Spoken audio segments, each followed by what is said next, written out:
Haleluya, haleluya. Mari kita saat teduh sejenak. Teduhkan hatimu. Jangan gelisah. Walaupun berita dunia kiri kanan. Karena Allah telah berjanji kepada kita. Bahwa Dia akan selalu menyertai kita. Mari kita kuatkan hati kita. Kita teguhkan iman kita. Karena hanya karena iman yang teguh yang kuat, doa ibadah kita, hidup kita, itu berkenan kepada Allah. Tanpa iman tidak satu pun yang berkenan kepada Allah.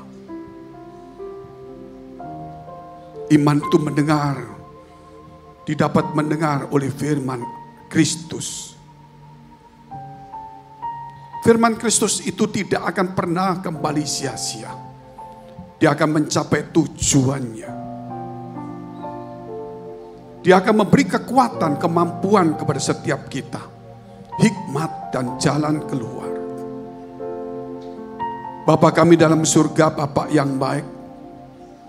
Yang kami kenal di dalam nama Tuhan Yesus Kristus. Kami bersyukur Tuhan, kami boleh ada di tempat ini. Kami bersukacita memuji, memuliakan nama-Mu. Kami menyembah Engkau dengan suara kami. Tapi hati kami siap, kami buka untuk firman-Mu. Supaya firman-Mu boleh tertanam dan menghasilkan buah dalam kehidupan kami. Sehingga kami tidak diombang-ambingkan oleh pengajaran sesat, membuat kami menjadi bingung, takut, ragu-ragu. Bahkan juga oleh angin dunia, tawaran dan godaan dunia. Karena kami tahu bahwa Engkau telah menyediakan dan rencana-Mu indah bagi setiap kami orang percaya. Bapa kami dalam surga, kami berdoa untuk mereka yang dalam pergumulan, mereka yang punya masalah, persoalan, tantangan dalam pekerjaan, dalam karir, dalam studi, keluarga, keuangan, kesehatan mereka. Kiranya Tuhan ulurkan kasih-Mu, kemurahan-Mu. Berikan hikmat, berikan jalan keluar, berikan kekuatan, kesembuhan dan pemulihan. Supaya pengharapan semakin berlimpah-limpah. Sehingga kami boleh melewati hari-hari kami dengan kekuatan Allah. Di dalam nama Tuhan Yesus kami siap untuk mendengarkan firman-Mu. Karena firman-Mu kekal. Firman-Mu Tuhan akan memberikan kekuatan, kemenangan kepada kami semuanya. Di dalam nama Tuhan Yesus kami sudah mengucap syukur dan berdoa. Haleluya. Amin. Masih tetap berdiri saudara. Kita akan bacakan bersama-sama hari ini Mega Project Karakter Kristus yang hari Sabtu. Ikuti saya dan kita bersama-sama. Mega Project Karakter Kristus hari Sabtu. Taat, kasih, berkorban, bijaksana. Taat, kasih, berkorban, bijaksana. Silakan duduk, terima kasih. Ketaatan itu mengandung janji. Tuhan telah memberikan kepada kita hati yang taat dan roh yang baru. Itu ketika kita percaya kepada Tuhan. Sehingga kita mau tidak mau harus kita belajar untuk menyerahkan hidup kita. Kita harus belajar untuk menyangkal ego kita. Kita harus mengembalikan free will kita, kehendak kita, untuk menjadi kehendak Allah. Kita harus belajar untuk memikul salib. Artinya memikul salib ini tidak melakukan hal-hal yang bertentangan dengan firman Allah. Ketika hati kita ingin berbuat sesuatu dan itu bertentangan. Kita tergoda sesuatu dan itu bertentangan dengan firman Allah. Kita ditawari sesuatu yang indah tapi bertentangan dengan firman Allah. Disitulah kita harus menyangkal dan memikul salib. Nah itu kerap kali sulit. Sehingga kalau kita belajar karakter Kristus, kesabaran itu berarti kita memikul salib. Supaya kita tidak marah. Rendah hati itu berarti memikul salib. Supaya kita tidak sombong dan tidak menjadi musuh Allah. Dan kalau kita taat itu berarti kita pikul salib dan menyangkal diri. Ketika kita memikul salib dan kita menyangkal diri, disitulah janji Allah turun. Kasih Allah turun. Berkat mujizat Tuhan turun. Keselamatan Tuhan turun. Persoalannya kita masih kuat di dalam kehendak kita atau free will kita. Di dalam dunia ini ada 3 pandangan tentang free will ini. Pertama, free will itu adalah kehendak kita. Namun kemudian kita digoda oleh iblis. Nah, kemudian free will kita ini menentukan apakah kita mengikuti godaan iblis atau tidak. Karena iblis itu hanya menggoda supaya keinginan kita itu dibuahi, supaya kita melakukan kehendak iblis. Apakah free will kita berikan kepada Allah? Supaya kehendak Allah itu jadi. Lah itulah pertentangan antara manusia roh dan manusia daging. Tetapi Tuhan ingin supaya kita meneladani Dia, yaitu taat sampai mati di kayu salib. Jadi ketaatan itu bukan hari ini supaya kita dapat mujizat, sehingga kita doa puasa. Ketaatan bukan karena kita hari ini memohonkan kesembuhan. Kita taat hari ini karena dilihat orang, karena dan sebagainya. Ketaatan itu karakter. Karakter itu berarti selalu ada. Mau dilihat orang, tidak dilihat orang. Mau ini macam-macam, tetap dia taat. Termasuk taat kepada peraturan. Itu hal kecil. Kalau hal kecil saudara lakukan, saya yakin firman Allah pasti terlewati dengan baik. Tapi kalau hal kecil saudara langgar, firman Allah masih bisa bagus, tapi bisa juga dilanggar sedikit-sedikit. Oleh karena itu kita kalau belajar taat, ya taat sepenuhnya. Terutama taat karena mengasihi Allah. Filipi pasal 2 ayat 8 dahulu. Dan dalam keadaan sebagai manusia, Yesus, Ia telah merendahkan dirinya. Dan taat sampai mati, bahkan sampai mati di kayu salib. Itulah keselamatan, itulah berkat bagi orang percaya.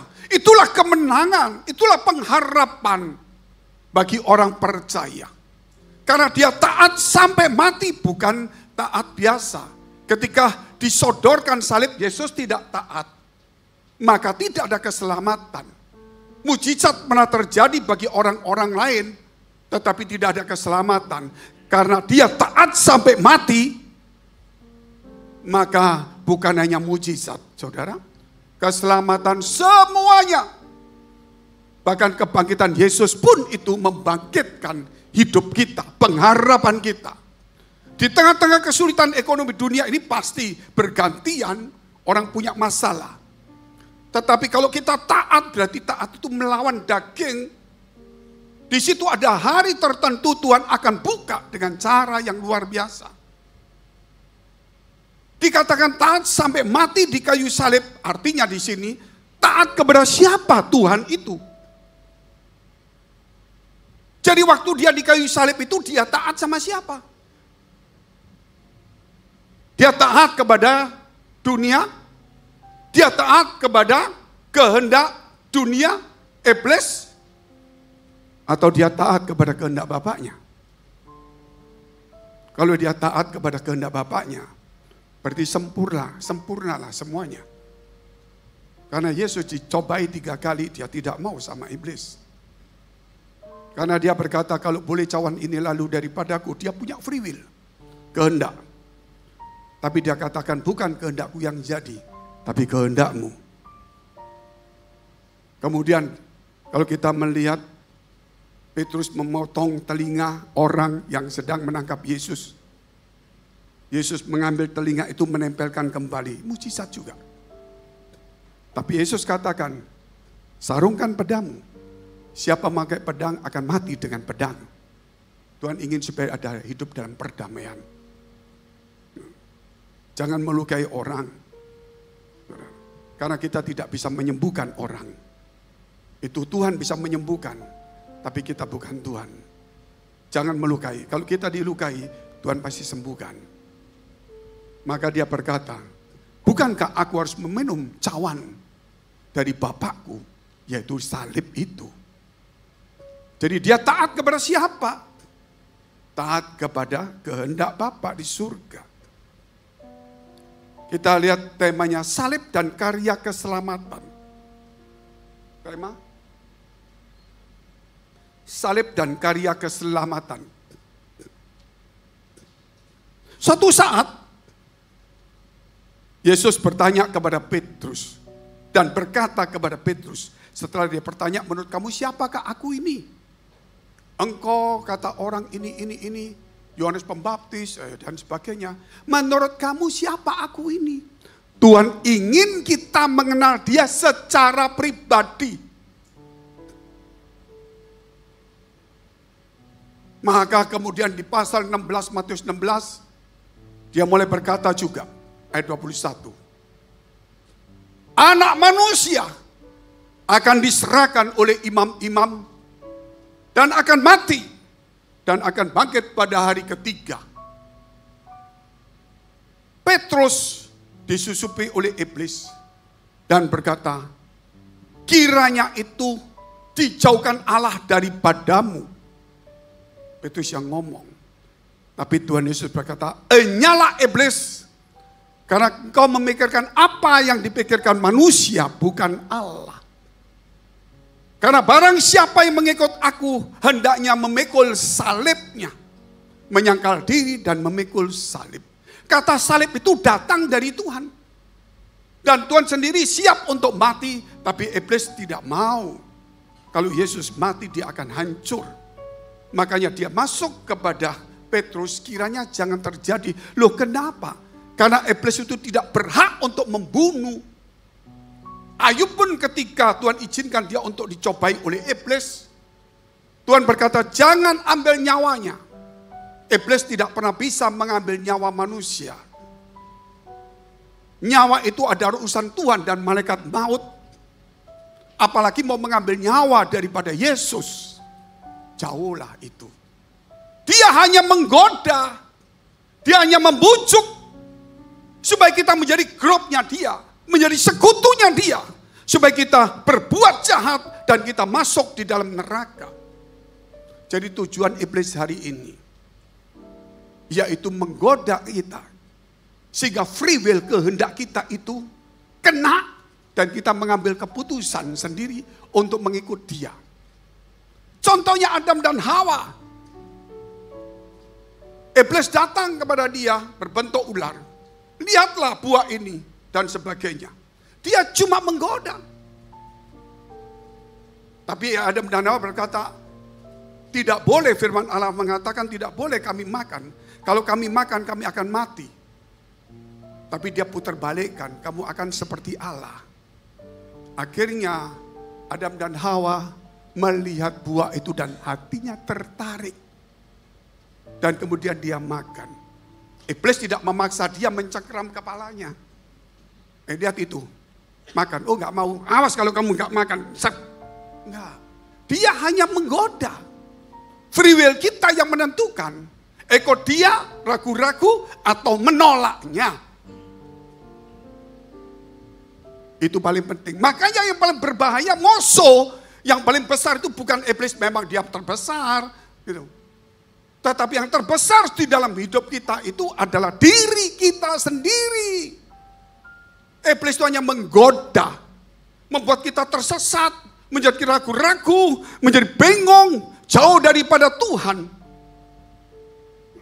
Supaya kita mulai ikut dia. Dan kita mati-mati bukan dibunuh. Mati artinya masuk neraka bersama dengan dia. Karena dia tidak mau sendirian. Jadi dia menggoda, menyesatkan. Jadi jangan pernah takut. Kalau iblis bawa pisau menusuk saudara itu enggak ada.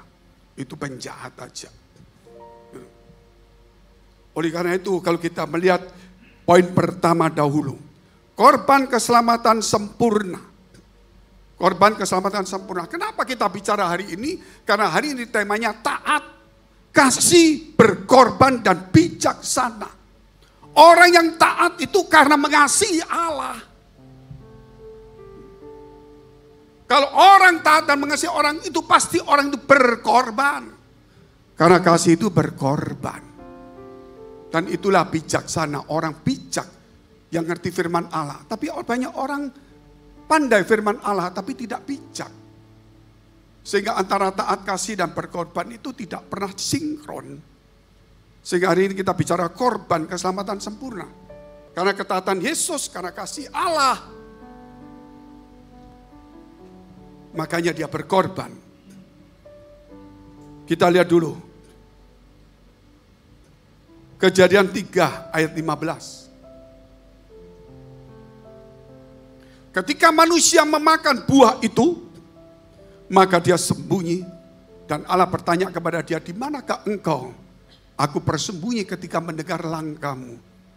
Akhirnya Tuhan berkata, berarti kamu makan buah. Dan dialog itu.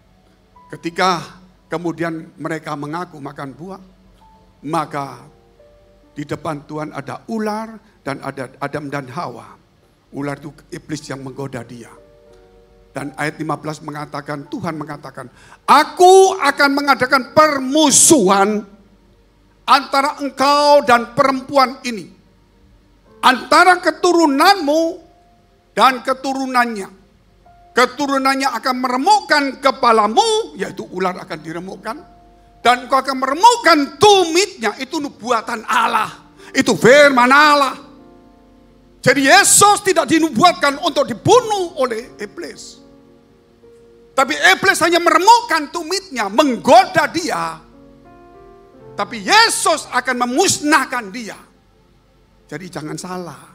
Dari awal Tuhan tidak pernah memberi hak kepada iblis untuk membunuh Yesus. Hanya menghancurkan tumitnya. Artinya menghalangi langkah-langkahnya.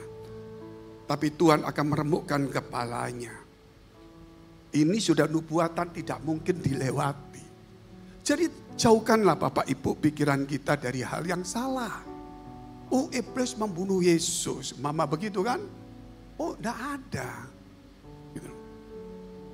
Yesus mati itu untuk atas kehendaknya sendiri karena mengasihi kita sebagai korban penebus dosa.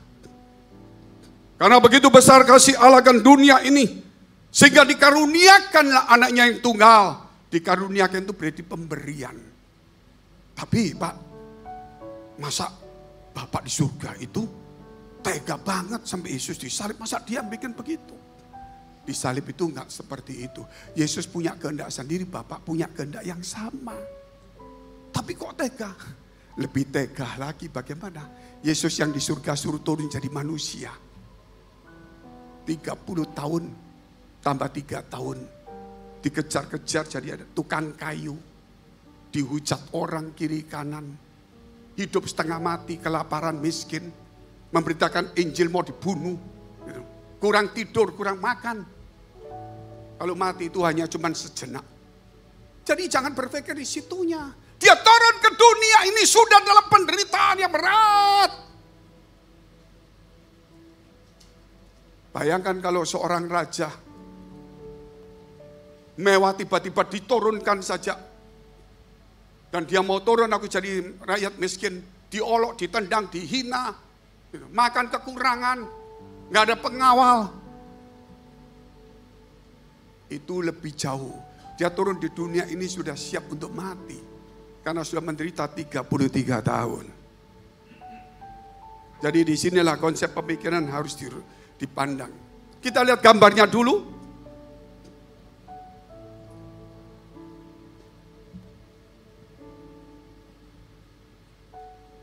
Ya. Jadi yang menginjak kepala ular itu Yesus. Makanya Ibrani menuliskan kematian Yesus untuk memusnahkan iblis. Yaitu maut, kerajaan maut, dan sengat maut. Supaya orang yang percaya Yesus tidak hidup di dalam dosa dan hukuman. Tapi orang yang percaya Yesus itu dibawa kasih Allah. Sebagai anak-anak Allah. Itulah tujuannya. Kita lihat kemudian Kejadian 3 ayat 21. Dan Tuhan Allah membuat pakaian dari kulit binatang untuk manusia dan untuk istrinya itu, lalu mengenakan kepadanya. Karena mereka dulunya telanjang gak apa-apa. Ketika makan buah mereka itu telanjang, mereka malu, bersembunyi di daun-daunan. Tuhan membawa kulit binatang untuk dipakaikan. Itu artinya Tuhan sudah tahu mereka berdosa. Dan Tuhan sudah menyiapkan pengganti penutup dosanya. Yaitu dia korbankan domba. Itu dari mana kita nggak tahu, itu di surga dulu. Sehingga kemudian dia turun itu membawa kulit dan dipakaikan di pakaiannya mereka. Menjadi pakaian mereka. Itu langkah penyelamatan Allah pertama. Kemudian kalau kita bicara tentang kulit binatang ini, pada waktu Tuhan suruh Abraham untuk mempersembahkan anaknya di Gunung Moria. Ishak memikul kayu naik. Itu gambaran Yesus pikul salib. Kemudian dia ditaruh di mezbah. Perintah siapa? Perintah Tuhan. Ketika Abraham hendak membunuh, Tuhan berkata, tahan Abraham. Karena aku tahu engkau mengasihi aku lebih dari segalanya. Maka dilihatlah seekor domba jantan, tanduknya tersangkut belukar. Itulah gambaran kedua. Dan itu yang dipersembahkan. Asal dari kulit binatang menjadi binatangnya keluar. Dan dikasih tersangkut belukar, itulah mahkota duri. Langkah ketiga, ketika Yesus lahir dan ketemu sama Yohanes Pembaptis. Yohanes Pembaptis menunjuk Yesus dan berkata, dialah anak domba Allah yang mengangkut dosa manusia. Jadi dia sebagai korban untuk penebus dosa manusia. Karena setiap orang yang berdosa sengaja atau tidak sengaja, dia harus membawa korban domba. Dipersembahkan kepada Allah melalui seorang imam. Dan disembelih dan dibakar. Untuk orang itu sendiri. Tapi kalau seluruh dunia tidak bisa memakai domba. Tetapi Yesus turun sebagai anak domba Allah yang sempurna. Sehingga kita tidak ada hari raya kurban. Yang ada adalah kita memberikan hidup kita kepada Tuhan sebagai rasa terima kasih. Gambar kedua, dia dikasihlah bagian dari kulit binatang. Gambar-gambaran dari situ. Oke, gambar 2B. Ini pakainya dia. Dan dia waktu itu akan diusir keluar. Itu sudah sempurna. Rencana Allah itu tidak pernah bisa dirubah. Sebelum dunia ada, dia sudah tahu sampai akhirnya bagaimana. Sama dengan seorang insinyur arsitek membangun sebuah bangunan rumah. Dia tahu harus pasang mana kerannya, mana tempat air, mana tempat pembuangan, tempat listrik, tempat oksigen, tempat ini, tempat itu, dan sebagainya. Mana yang harus diperkuat, mana yang tidak. Dia merencanakan. Tukang-tukang yang kerja. Bukan berarti tukang yang merencanakan. Dia yang kerja menurut bagian masing-masing. Allah itu merencanakan yang ada di dunia semuanya ini. Tapi ada yang baik melakukan pekerjaan baik. Tapi Tuhan tahu ada yang tidak baik. Dia melakukan yang tidak baik. Yang tidak baik itu pasti Tuhan sudah kasih jalan keluarnya. Contohnya ketika manusia jatuh dalam dosa, dia sudah siapkan kulit binatangnya. Tapi kok ada Pak yang jahat di tempat saya? Tuhan sudah tahu. Supaya melalui dia kamu diproses, supaya engkau bisa memikul salib. Jadi yang jahat juga pelaksana, tapi melaksanakan yang jahat menurut free will-nya dia. Yang baik, melakukan baik menurut kehendak Allah. Makanya free will kita harus dimatiin kalau kita mau dapat berkat Tuhan, kalau mau jadi anak Kristus, anak Tuhan. Makanya di sini kan ada program karakter Kristus. Sudah 15 tahun lebih diomongkan. Tapi kalau saya lihat masih ada 1-2 yang masih 50%. Bayangkan kalau ada pengajaran yang tidak mengajarkan karakter Kristus. Bagaimana karakternya? Kita 15 tahun aja kita ngajar. Masih tumpang tindih, masih jungkir balik. Apalagi di gereja cuma kita ngomong yang lain, nggak ngomong karakter. Ada yang ngomong begini, wah karakter nggak butuh Pak. Yang betul hubungan sama Tuhan, oh kamu hubungan sama Tuhan bagaimana? Ya kita mesti taat, harus ada karakter dulu toh Bang. Iya. Mau berhubungan sama Tuhan bagaimana? Kita mesti setia. Ada enggak karakternya? Ada. Mau dekat sama Tuhan? Kalau kamu kudus bisa enggak? Enggak kudus bisa enggak? Harus kudus. Itu namanya karakter. Karakter itu membawa masa depan. Bukan cuma doa-doa tanpa iman. Doa tidak tanpa tekunan tidak mungkin sampai kepada Tuhan. Amin. Jadi kita enggak boleh bicara ritualnya. Ritual itu cuma satu teori. Tapi yang membuat ritual itu hidup adalah kehidupan kita ini loh. Amin. Doa yang 10 jam tapi hidupnya tidak baik tidak akan nyangkut. Doa 10 menit tapi nyangkut kepada Tuhan. Karena hidupnya menjadi lebih baik daripada doanya. Karena hidupnya itu adalah doa yang hidup. Hidupnya itu. Kalau cuma doa itu permintaan.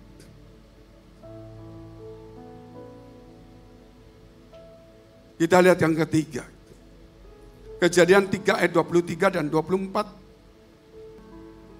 Lalu Tuhan Allah mengusir dia dari Taman Eden supaya ia mengusahakan tanah dari mana ia diambil. Ia menghalau manusia itu dan di sebelah timur Taman Eden ditempatkannya lah beberapa kerub dengan pedang yang bernyala-nyala dan menyambar-nyambar untuk menjaga jalan ke pohon kehidupan. Setelah manusia makan buah itu berdosa, dia diusir. Itu penyelamatan Tuhan. Supaya manusia jangan makan buah itu setelah berdosa. Ketika dia berdosa, dia makan buah kehidupan. Dosa itu kekal. Makanya manusia bisa mati. Makanya dosanya diampuni. Malaikat itu tidak bisa mati. Berdosa tidak bisa diampuni. Itu perbedaannya. Diusir, tidak boleh masuk lagi. Kalau kamu makan buah itu, kamu hidupnya dosamu kekal. Dikasih 2 kerub dengan pedang bernyala-nyala. Itulah yang menutup peti perjanjian. 2 kerub. Jadi untuk masuk tempat itu tidak bisa. Karena yang masuk pun harus mati, itu firman Allah. Makanya Yesus itu karena firman, karena dia Tuhan, dia masuk dan dia harus mati juga. Karena dia Tuhan, dia hidup kembali. Amin. Dia ambil buah itu. Dia turun dan berkata, barang siapa percaya kepadaku, ia akan hidup selama-lamanya. Dikasihlah, Tuhan aku percaya engkau sebagai Tuhan Juru Selamat. Dikasihlah buah itu. Supaya keselamatan itu ada, kecuali kita murtad. Berarti kita membuang. Tapi selama tidak murtad, Tuhan selalu tolong kita. Kita lihat gambarnya dulu, gambar ketiga. Itu 2 kerub. Tidak satu pun yang bisa masuk. Makanya untuk keselamatan itu sudah ada kulit binatangnya. Harus ada yang mati untuk mengambil buah kehidupan itu. Dan Yesus sebagai anak domba Allah itu sudah bagus sekali cara bermain Tuhan itu. Mengapa sampai Tuhan, ada orang bertanya begini, Pak, kok Tuhan kok bikin susah-susah, ada buah pengetahuan baik dan jahat sih Pak. Kenapa? Kan enggak gitu, enggak berdosa. Kalau kamu enggak berdosa makan buah itu terus. Suatu hari kamu mati. Nah, sulit. Makanya kalau berdosa, begitu dosa itu kekal. Makanya diizinkan itu ketika engkau enggak taat, kamu berdosa, diselamatkan Tuhan supaya dosamu tidak kekal. Sehingga Tuhan akan menyelamatkan kita. Amin. Setelah kita diselamatkan, kita menerima darah dia, kita diselamatkan sebagai anak Allah, kita menjadi miliknya. Keselamatan itu di surga, itu dia yang akan menguasai hidup kita, kekekalan itu. Darahnya ada pada hidup kita. Sehingga kita sebut anak-anak Allah juga. Jadi bukan malaikat. Amin. Luar biasa. Suatu malam saya berdoa saudara. Pagi sebelum khotbah saya berdoa. Waktu saya berdoa, itu di Surabaya waktu Ladies Diffusion. Saya pagi berdoa, entah bagaimana, saya berdoa lagi. Waktu saya berdoa, saya melihat Tuhan Yesus itu, tidak tahu di belakang ada orang atau tidak. Terus ada taman tidak indah tapi taman biasa. Ada pohon-pohon banyak di situ, ini taman biasa. Kemudian Tuhan melihat saya dan berkata begini, Fengky, engkau sahabatku, seorang sahabat, jadilah sahabat. Seakan-akan Tuhan mengajarkan, jangan memperlakukan kita, Tuhan itu, sebagai orang yang jauh. Tapi jadikan sebagai sahabatmu. Tapi sahabat yang harus dihormati, dihargai. Kalau seorang raja datang kepadamu dan berkata, sudah, gak usah sungkan-sungkan. Duduk aja di meja sini, makan sama saya. Aku jadikan sahabatmu. Bukan berarti kaki kita terus naik di atas. Betul gak saudara? Terus kita ngomong, hei lu gimana kabarnya? Itu lain saudara. Kita diangkat sebagai sahabat itu artinya hubungannya sangat dekat sekali. Tapi prinsip etika dan hormat takut kepada dia itu harus tetap mengikutinya. Itu yang Tuhan ajarkan, tetap sahabat. Tapi tetap sahabat maksud Tuhan, kita bisa berdialog. Tapi tetap ingat, dia adalah Tuhan, kita manusia. Kita harus tahu aturan kita sendiri. Banyak orang, kita akan sama Tuhan baik, kakinya naik di atas. Tuhan, aku sahabatmu, tolonglah kami. Ini apa gitu saudara? Ini ya kan dekat. Dekat itu karena Allah memanggil kamu, gak usah sungkan-sungkan makan satu meja dengan saya. Ayo lihat istana, sudah gak usah sungkan, kita temenmu. Tapi bukan berarti saudara terus kakimu jelek, lempar-lempar, tendang-tendang meja. Karena kita bukan owner. Itulah kebanyakan orang Kristen takut tidak mau menjadi sahabat. Ketika menjadi sahabat salah kaprah. Karena kekristenan tidak tahu batas. Tidak tahu panggilan Allah, kemurahan Allah.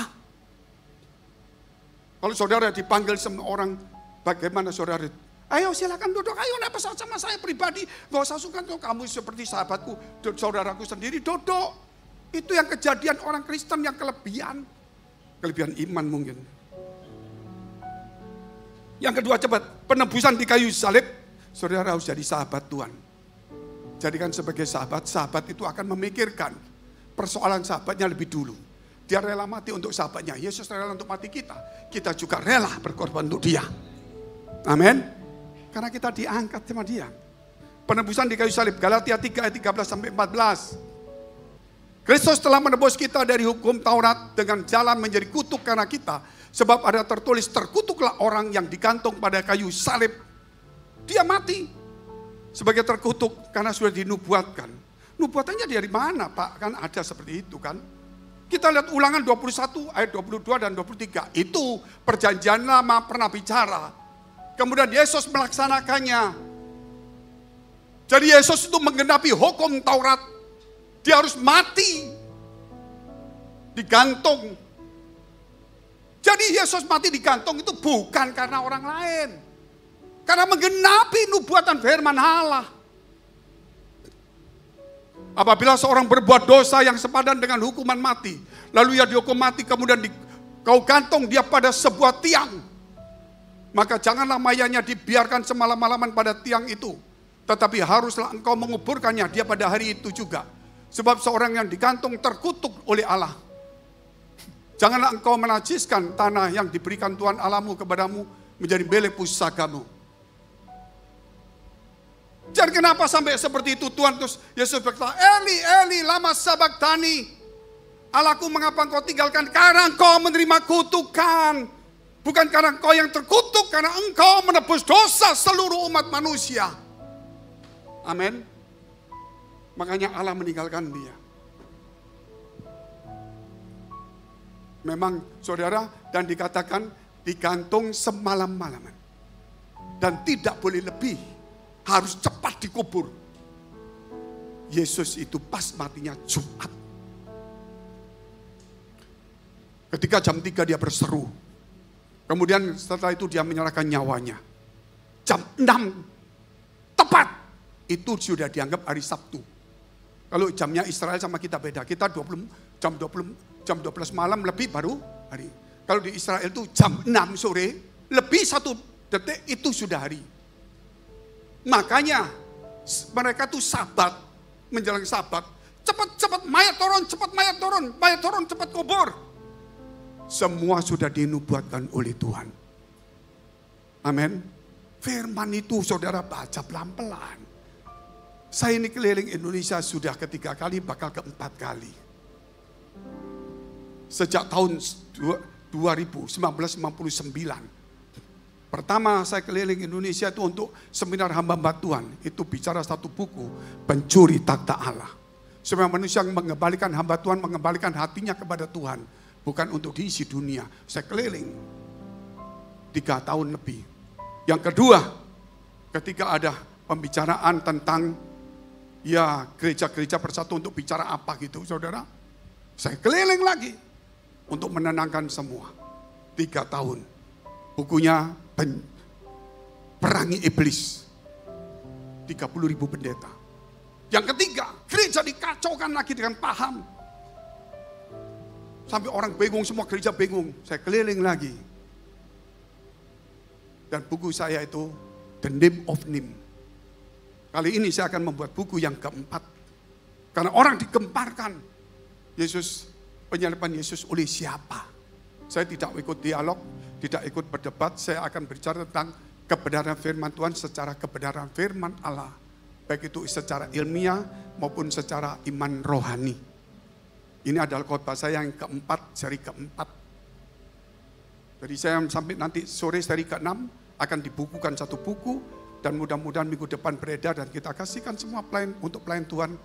Ya nanti mungkin dijual atau bagaimana saya tidak tahu. Kita lihat dulu. Gambar yang keempat sudah. Harus digantung. Karena digantung itu tidak di tanah, berarti digantung. Hukuman salib dari mana? Wah itu rencana siapa? Salib itu 200 tahun sebelum Yesus itu sudah ada hukuman salib di zamannya kerajaan Parsia. Siapa yang mengadakan? Raja-raja. Dari mana ide? Tuhan sudah buat dulu kepada mereka. Baru kemudian zamannya Romawi, hukuman salib itu ada. Pas Yesus harus lahir di sana.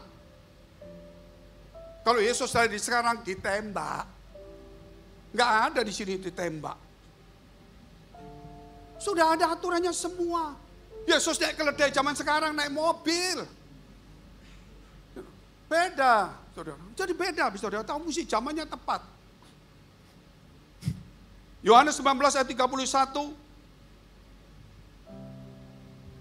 Karena hari itu hari persiapan dan supaya pada hari Sabat mayat-mayat itu tidak tinggal tergantung pada kayu salib. Sebab Sabat itu adalah hari yang besar, maka datanglah orang Yahudi kepada Pilatus dan meminta kepadanya supaya kaki orang-orang itu dipatahkan dan mayat-mayatnya diturunkan.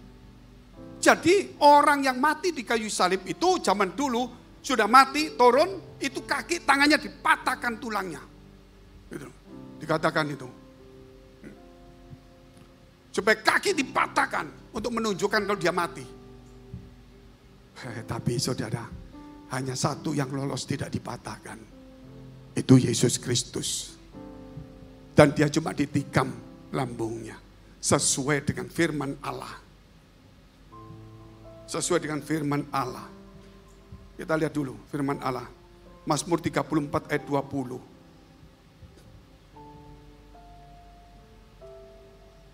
Ia melindungi segala tulangnya, tidak satu pun yang patah. Luar biasa enggak saudara? Yohanes 19 ayat 32 terus. Maka datanglah prajurit-prajurit lalu mematahkan kaki orang yang pertama dan kaki orang yang lain yang disalibkan bersama-sama dengan Yesus. Tetapi ketika mereka sampai kepada Yesus dan melihat bahwa ia telah mati, mereka tidak mematahkan kakinya. Dari mana ini? Tetapi seorang dari prajurit itu menikam lambungnya dengan tombak dan segera mengeluarkan keluar air, darah dan air dan seterusnya. Dan orang yang melihat hal itu sendiri dan memberikan kesaksian ini, kesaksiannya benar dan ia tahu bahwa ia mengatakan kebenaran supaya kamu juga percaya. Sampai di sini dulu saudara ini kita. Penyaliban kehendak Tuhan.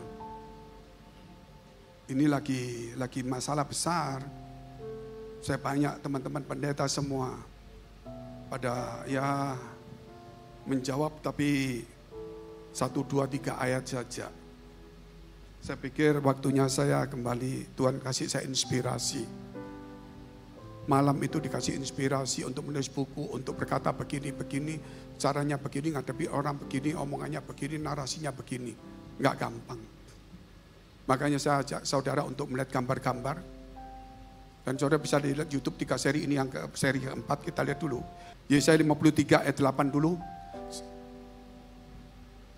Per ayat, karena ada contoh-contoh, saya tidak terangkan langsung nubuatannya apa, dilengkapi apa, gambarnya apa. Nubuatannya apa, itu kalau kita bicara tentang Yesaya itu perjanjian lama. Nanti dilengkapi oleh Yesus dan gambarnya apa. 8. Sesudah penahanan dan penghukuman ia terambil. Siapakah yang memikirkannya? Sungguh ia terputus dari negeri orang-orang hidup. Karena pemberontakan umatku ia kena tulah. Karena pemberatan umatku ia kena tulah. 9. Jadi Yesus mati karena pemberontakan umatnya. 9. Orang menempatkannya, kuburnya di antara orang-orang fasik. Dan dalam hatinya ia ada di antara penjahat-penjahat. Sekalipun ia tidak berbuat kekerasan dan tipu, tidak ada dalam mulutnya. Persis nggak? Ada 2 penjahat di samping kiri kanannya. Ya supaya gambar 5A, 5B cepat. Jadi Yesaya sudah mengatakan semua, perjanjian lama sudah mengatakan Yesus mengenapi semuanya. Jadi bukan kecelakaan, bukan bencana, bukan rencana siapa, penggenapan firman Allah. 5A ya. Ini salib Allah disebut Alfa dan Omega, setuju enggak? Yang awal yang akhir. Yesus juga disebut yang awal yang akhir, betul ya? Alfa Omega, betul ya? Awal akhir itu berarti huruf abjad depan sama akhir, Alfa Omega. Kalau A sama Z. Kalau bahasa Ibrani itu Alef dan Tau. Itu awalnya Alef, belakangnya Tau. Alef itu ini, gambarnya itu modelnya kayak binatang ada tanduknya. Tau itu adalah salib tulisannya. Jadi itu sudah dinubuatkan Allah itu adalah korban. Nanti bisa lihat itu. Yang alfabet Ibrani kuno. Terus Tau itu salib. Tanduknya itu. Persis lah. Oke, terus selanjutnya. Gambar. Makanya di dalam perjanjian lama, ini penting. Ini belum saya khotbahkan. Kejadian 1 ayat 1. Pada mulanya itu beresit. Itu bahasa Ibrania nggak usah dihafal. Ini hanya cuma ngasih tahu supaya saudara mantep aja gitu loh. Kalau ketemu orang jangan sampai saudara garuk-garuk kepala kayak saya gatel semua itu. Beresit itu ini loh tulisannya. Bet, res, alep. Tadi kan kata alep toh. Alep tadi kan tahu sama tahu. Nah ini kan gambarnya binatang. Tahu itu kan salib. Tapi kita bilang beresit pada mulanya itu bet, res, alep, sin, yud, yod, tau. Apa artinya? Ini adalah anak, korban atau Allah yang dihancurkan berkorban dengan tangannya Allah melalui salib. Jadi Allah itu bukan bencana mendadak kebetulan, waduh salah begini, roba. Waduh salah begini, roba. Tidak, saudara itu kita. Tapi kita berencana hebat Pak. Tunjukkan saya, seluruh pengusaha di dunia ini. Siapa yang bikin rencana yang pas rencananya? Tidak pernah ada yang sama. Selalu meleset, nggak tahu bagaimana. Hanya rencana Allah. Ketika orang itu punya rencana Allah memberkati dia, baru terlaksana. Amin. Ayat 10. Tetapi Tuhan berkehendak menemukan dia. Tuhan berkehendak menemukan dia dengan kesakitan. Apabila ia menyerahkan dirinya sebagai korban penebus salah Yesus. Ia akan melihat keturunannya, umur akan lanjut dan kehendak Tuhan akan terlaksana olehnya. Kisah Rasul 2 ayat 22-23. Kurang 4 ayat cepat ya. Ini perjanjian baru. Hai orang-orang Israel, dengarlah perkataan ini. Yang aku maksudkan ini adalah Yesus dari Nazaret. Seorang yang telah ditentukan Allah. Dan yang yang dinyatakan kepadamu dengan kekuatan-kekuatan dan mujizat-mujizatnya dan tanda-tanda yang dilakukan oleh Allah dan dengan perantara dia di tengah-tengah kamu seperti yang kamu tahu. 23. Dia yang diserahkan Allah menurut maksud dan rencananya Allah, bukan manusia, bukan iblis. Telah kamu salibkan dan kamu bunuh oleh tangan bangsa-bangsa durhaka. Tapi mereka bunuh, Pak, itu pelaksana, Bapak Ibu. Loh, tapi mereka bunuh, Pak, mereka bunuh. Siapa bunuh siapa? Prajurit. Permintaannya siapa? Pilatus sebenarnya ngomong nggak salah. Terus siapa yang merintahkan? Itu mereka salibkan. Yang ngomong siapa? Imam-imam. Karena yang mempersembahkan korban penebus dosa itu adalah imam. Imam sendiri yang berdosa semua. Makanya Yesus yang mati. Itu cerita banyak ayatnya. Terus saja supaya nggak bingung. Lukas 22 ayat 42 maksudnya. Tadi makan ya. Kalau boleh cawan ini lalu daripada aku, tapi bukan kehendakku yang jadi, melainkan kehendakmu yang terjadi. Itu kehendak Allah. Oke, ayat 11 dan 12 dari Yesaya. Yang ini perhatikan tinggal 2 ayat saja. Sesudah kesusahan, ini tadi sambungannya ayat Yesaya ya. Sesudah kesusahan jiwanya, ia akan melihat terang dan menjadi puas. Dan hambaku itu yang mati tadi, yang diserahkan Allah, diremukkan Allah, yang tidak berdosa untuk menebus dosa manusia, sebagai orang yang benar, akan membenarkan banyak orang oleh hikmatnya. Dan kejahatan mereka dia pikul. Kejahatan orang itu dia pikul. Sebab itu Allah membagikan kepadanya orang-orang besar sebagai rampasan. Dan ia akan memperoleh orang-orang kuat sebagai caranya, yaitu sebagai ganti karena ia telah menyerahkan nyawanya ke dalam maut karena ia terhitung di antara pemberontak-pemberontak. Di antara pemberontak itu yaitu salibkan. Sekalipun ia menanggung dosa banyak orang dan berdoa untuk pemberontak. Yesus itu berdoa untuk pemberontak. Luar biasa. Maka kita lihat gambar yang 6A 6B saja supaya cepat.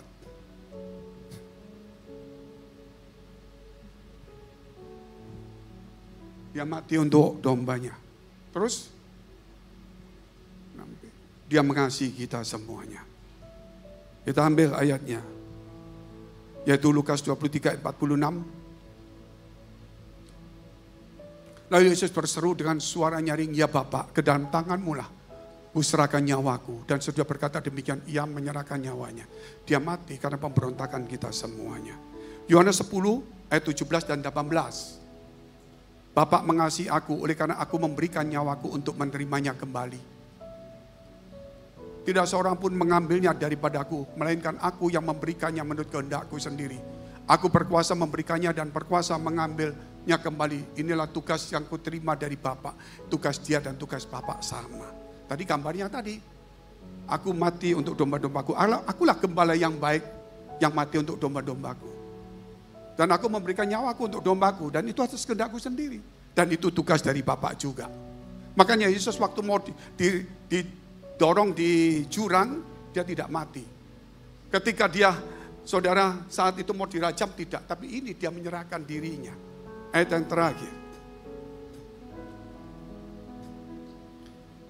Lukas 23 ayat 34. Ketika Yesus waktu disalibkan, Yesus berkata, ya Bapa, ampunilah mereka.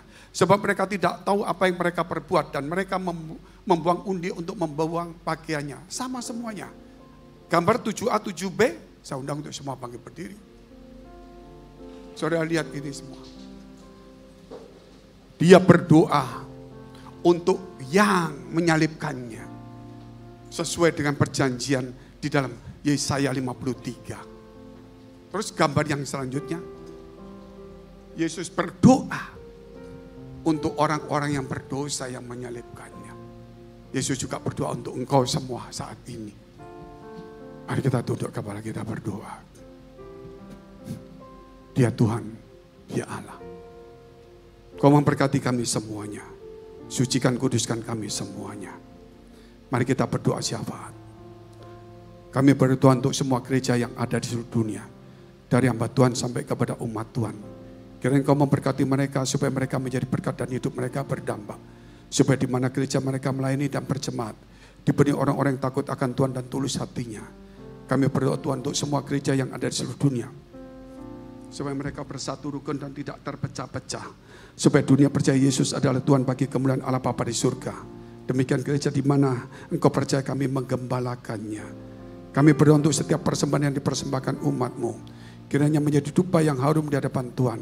Dan Kau menerima sebagaimana persembahan Habel. Engkau memberkati segala pekerjaannya, rumah tangga, kesehatan, iman rohani mereka, sampai kepada anak cucu kami semuanya. Kebajikan kemurahan Tuhan selalu menyertai kami semua. Mari dekapkan kedua tanganmu di dadamu. Karena untuk menerima berkat itu mudah dan pasti. Namun kerap kali hati kita tidak tahan uji. Sehingga Amsal 4 ayat 23, jagalah hatimu dengan penuh segala kewaspadaan. Karena dari situlah terpancar kehidupan. Jadilah berkat dan terimalah berkat rahmat anugerah dari Allah Bapa di surga. Di dalam putra tunggalnya Yesus Kristus yang telah mati bagi dosa-dosa kita. Dan bangkit pada hari ketiga sehingga kita punya Tuhan Allah yang hidup. Dan iman kita bukan kepada Tuhan yang mati.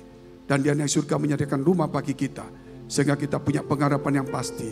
Dan Dia akan datang kedua kali menjemput gereja, jemaat dan umatnya. Yang berjaga-jaga kudus, dewasa dan bijaksana. Serta Dia akan menghakimi umat seluruh dunia. Dan di dalam persekutuan dengan Roh Kudus membuat hati kita berkobar-kobar. Roh kita menyala-nyala. Sehingga kita senantiasa di dalam kasih semula kepada Tuhan. Roh yang Kudus menghibur, menguatkan, memelihara, menginsyafkan. Menuntun, memimpin kita kepada kebenaran dan kekudusan. Membuat kita menjadi saksi Kristus. Mulai hari ini sampai selama-lamanya. Kita akhiri dengan doa yang diajarkan Tuhan Yesus pada kita. Bapa kami yang ada di surga, dikuduskanlah namamu. Datanglah kerajaanmu. Jadilah kehendak-Mu di bumi seperti di surga. Berikanlah kami pada hari ini makanan kami yang secukupnya. Dan ampunilah kami akan kesalahan kami. Seperti kami juga mengampuni orang bersalah pada kami. Dan janganlah membawa kami ke dalam pencobaan. Tetapi lepaskanlah kami dari yang jahat. Karena Engkau yang punya kerajaan dan kuasa dan kemuliaan sampai selama-lamanya. Amin. Silakan duduk saudara. Tuhan memberiku kegirangan dan sukacita berlimpah. Minyak yang baru dicurah. Kita mau sorakan haleluya. Bersorak. Lagi come on. Tuhan memberiku kegirangan dan sukacita berlimpah. Minyak yang baru dicurahkan. Haleluya. Bersorak. Tuhan memberiku boleh sambil tepuk tangan di atas kepala kita. Come on, sukacita melimpah di tempat ini. Haleluya. Lagi-lagi yuk beser lebih keras lagi. Come on. Tuhan memberi